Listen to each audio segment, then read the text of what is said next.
Hey guys, well clearly Iran has been in the news a lot lately. I'm sure you've heard. But I want to tell you an amazing story from the country of Iran, and just of the power of God, how God is still moving today like back in Bible times. There's a man, his name is Hussein, and he was interviewed by Todd Nettleton. And they had to disguise his name because just of security reasons, as you can imagine.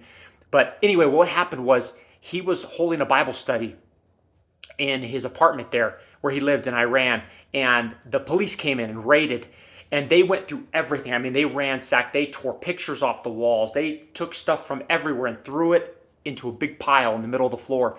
Miraculously, they did not find in one of the bedrooms, in the middle, three boxes filled with Bibles in the middle of the bedroom floor. They found everything else. They miraculously did not find those, which is really cool.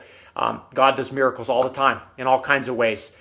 But the story gets better. So they take him. They put him in solitary confinement. Imagine, I don't know how many square feet are in your house where you live typically, but they put him in a 60 square foot solitary confinement cell. And it was intense. They interrogated him every single day. He said he was in there for 10 days. There was no bed. There was a huge floodlight that they kept lights on. Floodlights, very bright, on 24/7, so that it would drive him nuts and they try to break people, of course, so that he couldn't sleep. They, like I mentioned, he had no bed. They would even at night, they would even throw water all over the floor in his cell so he couldn't sleep to make it impossible.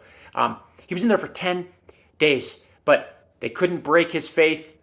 He stayed strong. And after that, oh, while he was in, I forgot one thing. While he was in the prison cell, he said he felt the peace of God and the presence of God envelop that whole cell where he was. And he said he could literally hear Jesus, God speak to him like somebody turns on a faucet, like the water you hear when somebody turns a faucet on. He said that's how audible it was, God speaking to him, and the presence of God just filled that place. Anyway, they couldn't break him. They moved him after that, after 10 days, to a regular prison in Iran. But they put him on level 11, which is where 250 death row inmates were.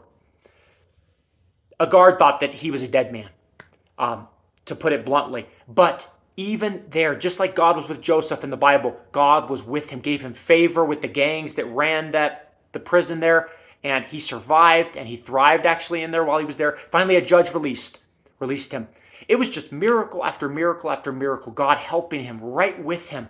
And if you remain faithful to Jesus Christ in your Christian walk, no matter what you have to face, God will be with you too through it all. Jesus promised, as long as we stay faithful on our end, Jesus promised, I will never leave you nor forsake you, no matter what we have to go through. And I thought this was amazing. At the very end of the interview, Todd Nettleton, the interviewer, asked him, well, man, have you ever been afraid? And he said, no. He said, after all the miracles, after all that God has done for me in my life, how could I be afraid? Look at the God who's looking out for me, who cares about even the smallest details. That's the love of God, friend. That's the power of the Holy Spirit. So never lose heart.